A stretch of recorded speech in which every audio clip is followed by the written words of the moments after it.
Gone are the days where I can look at a Juventus and I can point out a Carlos Tevez, a Del Piero, an Andrea Pirlo, a Paul Pogba, and Arturo Vidal. Gone are the days where I can look at a club like Juve and have pride. Italy, just go back to your original system, master that system, and stick with it. Like, I don't understand why does everyone want to play with these inverted wingers coming in, and you don't have the quality for that. Your midfield has to be remarkably gifted and talented, like the Inestas, like Xavi, like Busquets, that can keep the ball, that can play, press you in your own half by 1-2 small touches that expose you, and then play quick through you. Now imagine the fans there, man. Imagine the fans. A population with the size of 55,000. They fit in the San Siro. They could fit in the San Siro, or they can fit in some of the stadiums in MLS. It's funny. I was watching '96 Ronaldo when his first game at Camp Nou, the new camp. He was coming in the midfield, getting the ball. He was taking guys on. He was no look passing this way. He was expressing himself. He was doing, the shifting. The shimmy with the knees. What do you do? They go. And speed and just flair and just passion and just freedom. Welcome back. DeRo and the Diehard back for episode 23. A lot has happened. We lost gold. Damn it. But there's plenty that happened in the soccer world that we can take our mind off of it. DeRo, how we doing, man? You've had a busy day, busy week, I'm sure. What's going on? Oh, man, it doesn't stop. All good things, all the things exciting. The world of football, as we mentioned, this is such an exciting time. It's Black History Month. It is Champions League going into the knockout stages. Oh, yeah. It is MLS kicked off. Yeah. Oh man, we're embracing the charge to World Cup this summer. Big time. Oh man, where do I go? We're all over the place. We're buzzing. Upsets. Yeah, man. Controversial plays. This is when football really starts to heat up, and like you said, 23 is a great number. 23 is a great number. 23 is a fantastic It's a number. goated number. It's a goated number on the court. It's not so much of a goated number on the ice. I can't do it. On the ice. Oh my God. Listen, at least you are lucky. Do you know how much messages I received? Oh shit! Hey, did you get saying, a lot? Hockey, Canada's pastime sport. Can you believe this? I don't want to think about that. Women's and men's. We got doubled. We got doubled down. Oh my goodness! I couldn't say anything. I couldn't. I wasn't even quick enough. I was the first. You know what sucked, man? I was left quiet. Everybody woke up at 8 for that game. Like I went to a bar. Everybody was there. It was packed. Everywhere was packed. People were wearing red and white, and heartbreak. And we dominated the game. We dominated them for 40 minutes of that game. 2 periods. But you know what? Like, I'm proud of our boys. Like, they did fantastic. They played well. And I was mentioning this earlier. Yeah, but you can't win every year. You can't win every year. But that's a cop-out. Come on, man. That's a cop-out. It is a cop-out. Listen, it is. We can't win. I'm trying to cope, man. I'm trying to cope. Listen, I love all the kind of guys on the team. Yeah. But saying that every athlete tries their best. Yes. Every athlete deserves, you got there. At least you were there. Yeah. There's how many other hockey players in Canada would love to be there. The fact is, we still lost. Yeah. That's the bottom line. Faseo Q sometimes may be good, sometimes may be shit right now, because sometimes it's really not good. And at the end of the day, I'm going to ride and die with my Canadians. Me too. Yeah, of course. Athletes, naturally. But the amount of verbal abuse that I had to just take. Well, that's what you got to do. Pause. Listen, it's so funny because they returned to play 3 days ago, and the Americans have been partying and they've been going out. Good for them. But and they've been acting like they haven't been there before, because they haven't for 40 damn years. We've been taking everything from them. Right. And you know what? They act like they haven't been there before. They haven't. I just know that we're better winners for them than them. That's for sure. We haven't stopped hearing about it. And it sucks when it's all politically charged and you got Trump saying this and Caroline Levin saying that. Right? And it's men and women. Just wait. It sucks, and congratulations to them. I hate it. But we'll be back. That's without a doubt. And if we can take any solace in that, we'll be back. Hopefully our Canadian boys can do better than the U.S. this year, and they definitely will. Let's go on. In the World Championships? In the World Cup, man. We got to get hockey something. Hockey is the World Championships. Hockey, their international play is the next international play is in 2 years, mate. We have to sit on this for a minute. Oh wow. Like, we are going to be suffering for a long time. Yeah. Canada soccer. Canada soccer. Let's go. Now the attention gets put on Canada soccer. Let's go. Let's take it back to footy. Things happen. Before we touch on that, man, I don't know listen, just stop playing Canadian players right now, please. We need them. You like Promise David is injured. Alphonso Davies injured. Come on, man. These are big players to what we're doing. Yes, we have a deep squad, but man, every time you see, it's like you cringe every time a player goes down now because you're just thinking goes down, bro. He killed Alphonso Davies. Did you see the challenge? That like as a teammate though.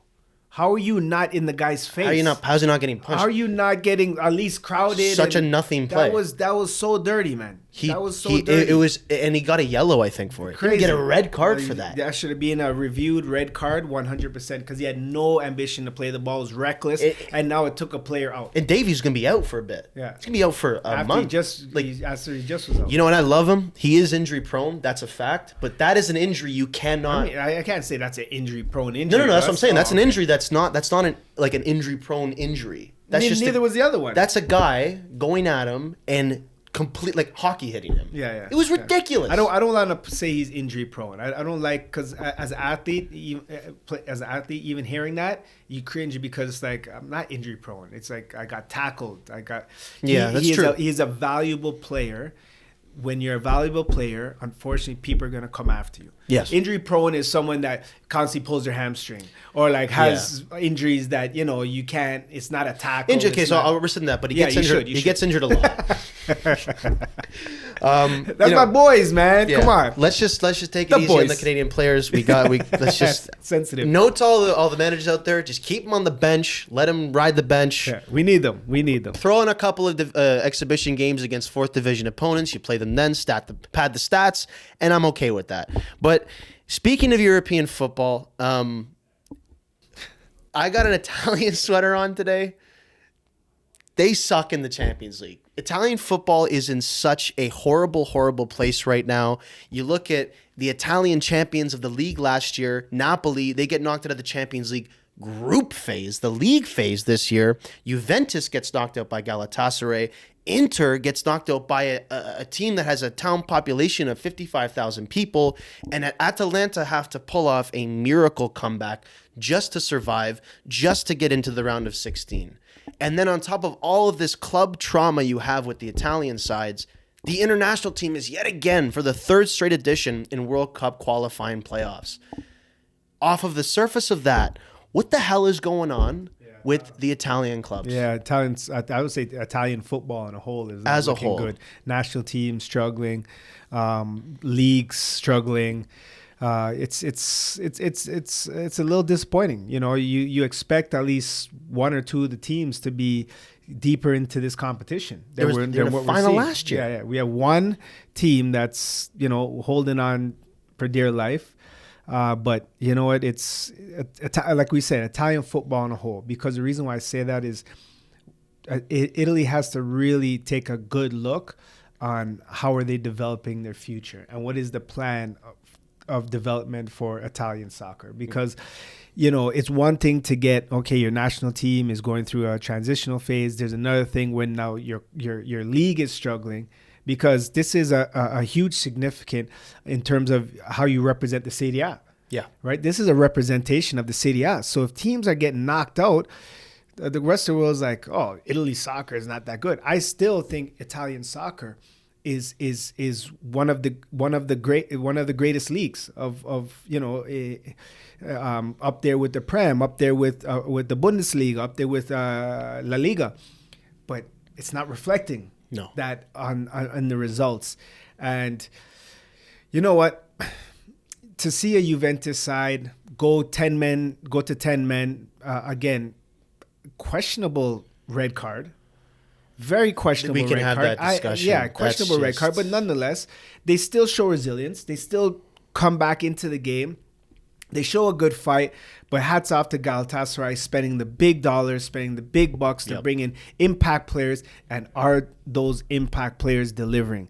They are. They're delivering. Scores the winner in extra time to lead them. That's what you pay money for, and that's what you pay the money for. But and they're paying money that, quite frankly, the Italian clubs don't have anymore. And I think like we can look back over the years and we could say, well, Juventus made a Champions League final in 2015 and 2017. Inter has been there twice in the past 4 years. Like there's a little bit of that tangible success on the European stage. But for me, this is a problem that started the second they lost the crown as the best league in the world. And that would be the early 2010s. Because when you were playing footy, Serie A was the place to be. For players, financially, for a fan, they got everything. They had the nicest jerseys. They had the nicest teams. They had the best players. They had the most money. And now we're at a time where all of those categories, they're not even ranking in the top 4 or 5 leagues. And that's the truth of it. And I look at a team that I like Juventus. And gone are the days where I can look at a Juventus and I can point out a Carlos Tevez, a Del Piero, an Andrea Pirlo, a Paul Pogba, an Arturo Vidal. Gone are the days where I can look at a club like Juve and have pride and feel like we're moving in the right direction. And Serie A had a chance to retake that title when they brought in a guy like Ronaldo. Because with Ronaldo comes other players, comes financial injection, comes jersey sales, sponsorships. And what they did with that opportunity was, instead of figuring out how they can move around money and bring in players to make their team better and to grow the league, they decided to piss it all away. They decided to bring in subpar talent. They decided to bring in veterans. Hold on. They brought in Jonathan Davies. That's real. This talent. Is way after. I'm talking about an era. I would never disrespect our boy like that. Are you kidding me? No. But I'm talking about, like, they had an opportunity. They were a staple of European talent and future of football and globally. And you announce yourself when you sign Cristiano Ronaldo. Yeah. Doesn't matter if he's 32 years old. You announce yourself by signing a name like that. And instead of reinforcing that signing with other young signings and young talent, they took chances on aging veterans that nobody wanted, like Aaron Ramsey and Adrian Rabiot, and on and on and on. And now when they're in shambles like they are now, and nobody wants to go there, and they can't compete with other leagues in terms of buying players and spending power, it's in an absolute shambles. And Juventus is not the only team that's having this problem. Yeah, I mean, I think Juventus still have the financial backing to get world-class talent. I mean, look at their facilities. I don't think they do. Their facilities are fantastic. Sponsorships in Italy are still, very relevant in terms of, how they go about their business in the world trade market of buying and selling players. My thing is, my biggest thing is, when you look at it, is where's the gap from the development, from the youth development in Italy? Yes. Going right up. Yes. What are they missing regarding developing players? Now, we can talk about, okay, yes, every player you mentioned is not Italian. Yeah. What happened with the days of, okay, Botelho's controversy, but he still had a big name for himself. At a time, he what was one of happened the to best. the Maldinis, the Gattusos, the Pirlos, and the list goes on, the Baggios. Cannavaro, when you say names, exactly. When you say names, people are like, there's weight to it. I just don't think with this new generation coming, you're getting that same effect when you mention Italian players. I agree with you, and I think it's a combination of overlooking their youth talent and then not developing enough world-class potential youth talent locally. Yeah. And it's like as a footballing nation, Italy is amongst the like Brazils and the Spains of the world for having such a strong national identity. Whenever anybody says anything about defending, we all think of Italians. We all think of Franco Baresi, Paolo Maldini, Alessandro Nesta, Cannavaro, and on and on and on. Chiellini, Bonucci. Like, we all know of the identity. Listen, everybody tries to adapt this Barça way. And I keep saying, the Barça way is exactly the name itself. It's Barça way. You need these players in order to play that system with that one up front. Italy, just go back to your original system, master that system, and stick with it. Like, I don't understand, why does everyone want to play with these inverted wingers coming in, and you don't have the quality for that. You have to have an amazing, solid spine. Your in middle midfield has to be remarkably gifted and talented, like the Inestas, like Xavi, like Busquets, that can keep the ball, that can play, press you in your own half by 1-2 small touches that expose you, and then play quick through you. But that's talent that we just don't see. You don't see every day. But everybody wants to play this way. Everybody. It drives me crazy. And you don't have it's like you're a carpenter and you want to do electrician's job. And you study your whole life to be a carpenter. And now you just say, okay, you know, you don't have the facilities for that, mate. You don't have the qualifications for that. But you mentioned Ronaldo. Yes. And Ronaldo's making some headlines. He is. Somebody bought a team. Man. Yeah. Somebody bought a team. I mean, might as well use his Saudi money for something. Cristiano Ronaldo has officially acquired a 25% stake of the Saudi-owned UD Almería, the second division side. The goal is to bring them back to La Liga. They were in for 2 years, 23-24. Ronaldo played against them in 2015. Huge move. And for me, signifies the beginning of the end for my legend, my idol. No, I'm just kidding. I think he's positioning himself and getting ready for the future of investments in the world of football. I think it's good. He's investing back into in La Liga in Spain. That obviously he's had such a great career. 100%. And it's a team that's recognized. It's a team that's known. Yep. And with someone like him at the cusp, I think I know. If you're in that division, you're looking out and saying, okay, you're going to wait to see what kind of signings are going to happen. I mean, with his name comes the people who follow it, who want to see it, who want to play next to him, who want to be around him, whether that's players, executives, managers, coaches, sporting directors. Like, people want to be around him because of who he is as a guy, his personality, how successful he is, his demands. Mm-hmm. I would be surprised if we saw this team in the Liga within the next 2 years. And then after that, it's about investment and doing well. They obviously have a Saudi backing. It's all about investment on his part because Spain, Portugal's hosting the World Cup. Yes, they are. So it's a great time. It's a fantastic time. You know what I mean? Football in these countries are gonna blossom, especially in these football countries. With the World Cup coming there, it's gonna blossom. All the divisions are going to grow, expand, and I think it's a great financial investment move. Absolutely. Smaller story here, but definitely the feel-good story of the Champions League. We touched on it earlier. Bodø Glimt have beaten Inter Milan not once but twice away from home, and then at the San Siro, and they beat them on 5-2 on aggregate.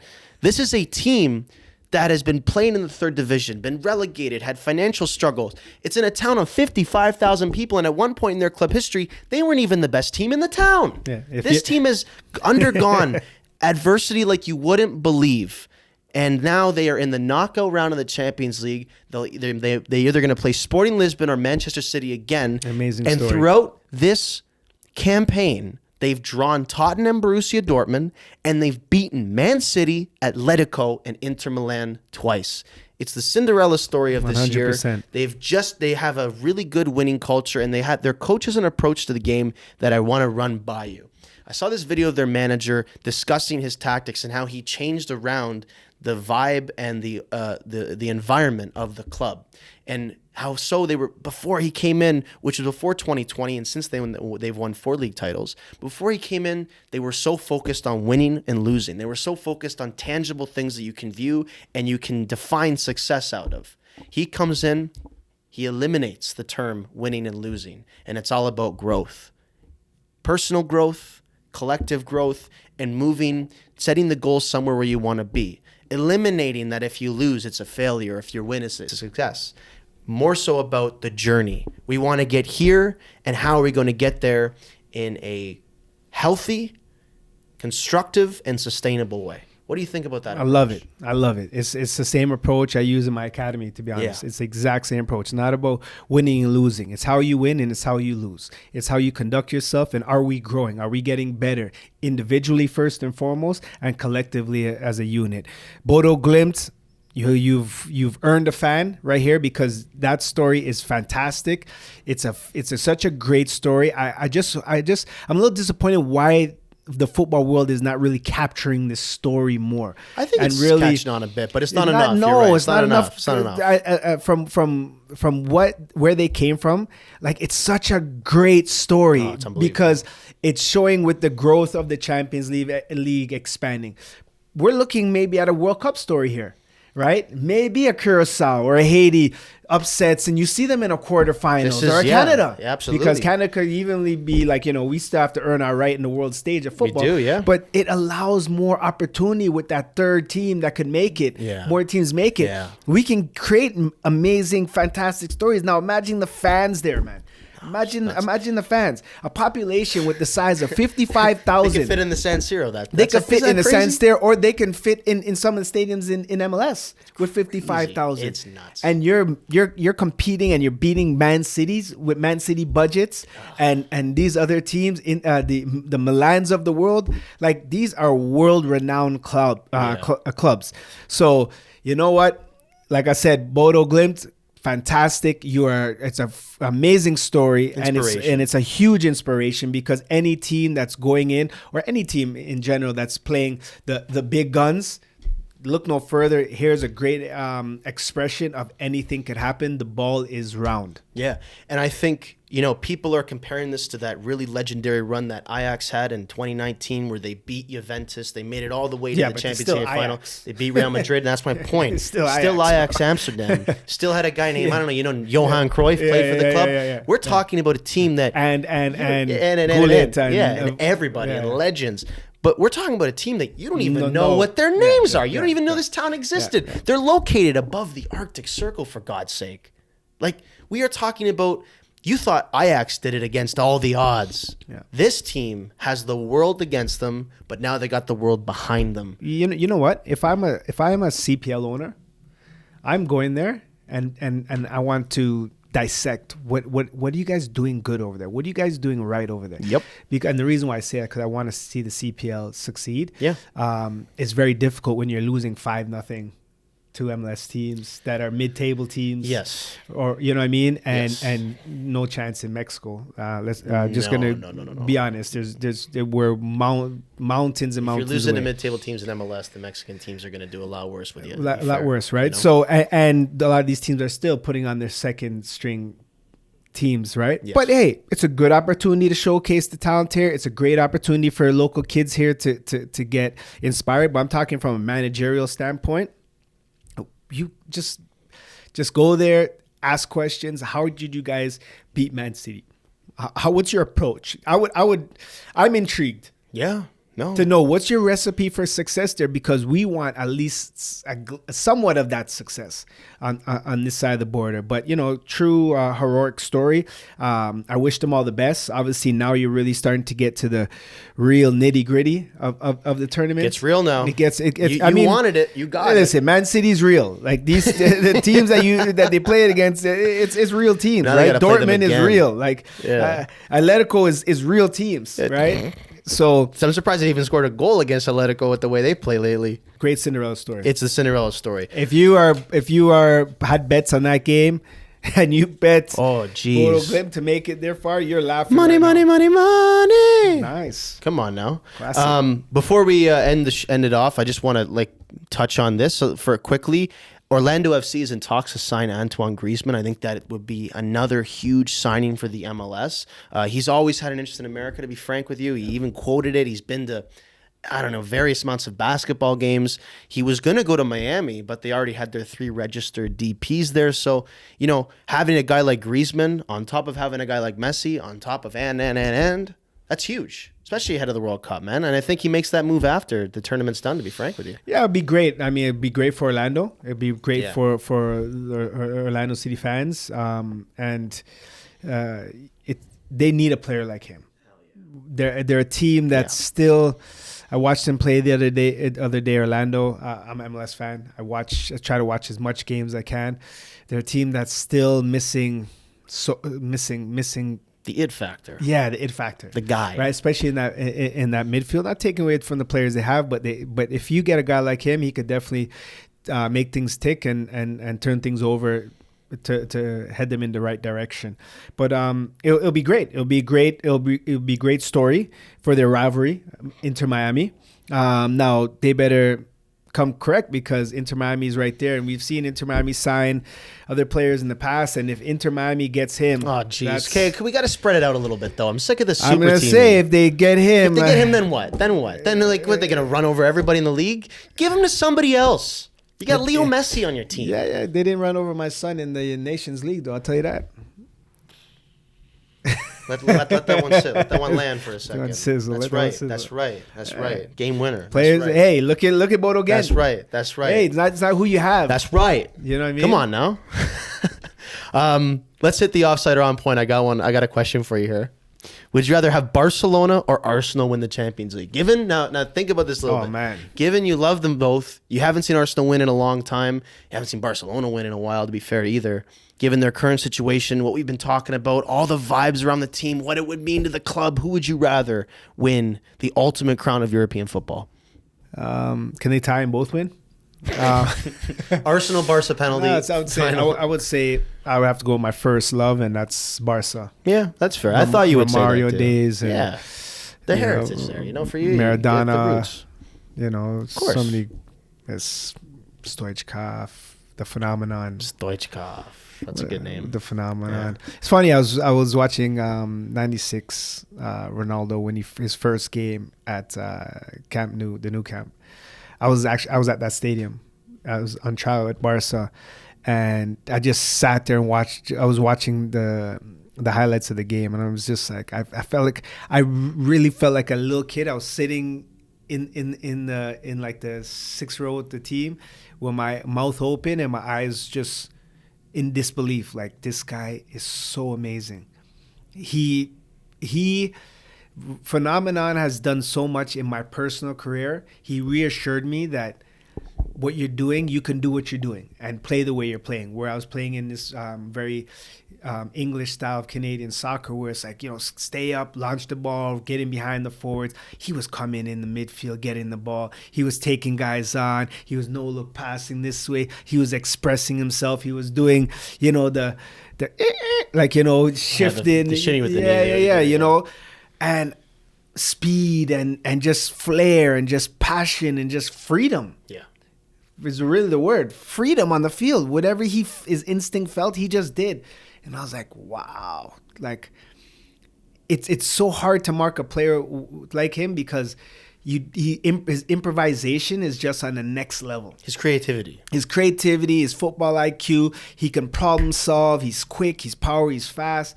I was just watching that game, and I'm just like, wow. Yeah, that must have been a trip. Barça, I would say I would give the Barça the edge just because of that. Yeah, and like the way he improvises. He does things that, like the way he improvises in ways that nobody else would even think of improvising. Does that make sense? Oh, like he would just pull things out of a hat.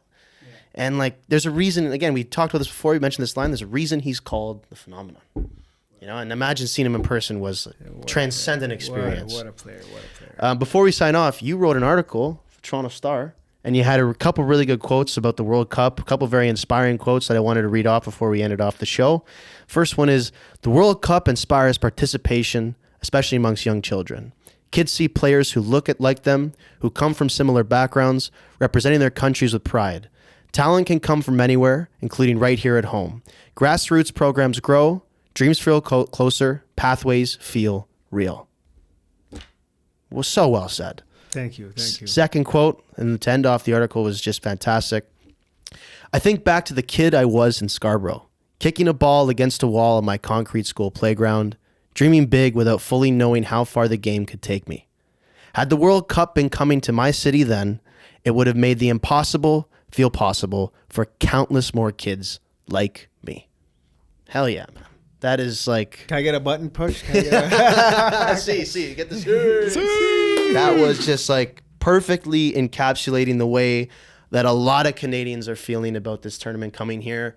Perfectly giving, I feel like it's sort of hinting at the youth of our nation, the youth who are playing soccer, to sort of feel the moment. Let the moment take you. Let yourself be inspired by the moment. Let it drive you to bigger goals, and let this be the first step in making this country even like a big soccer superpower, with all the cultures we have here, with all the different types of people, and with all the different just ambitions we have. So that was amazing. Well, thank you, man.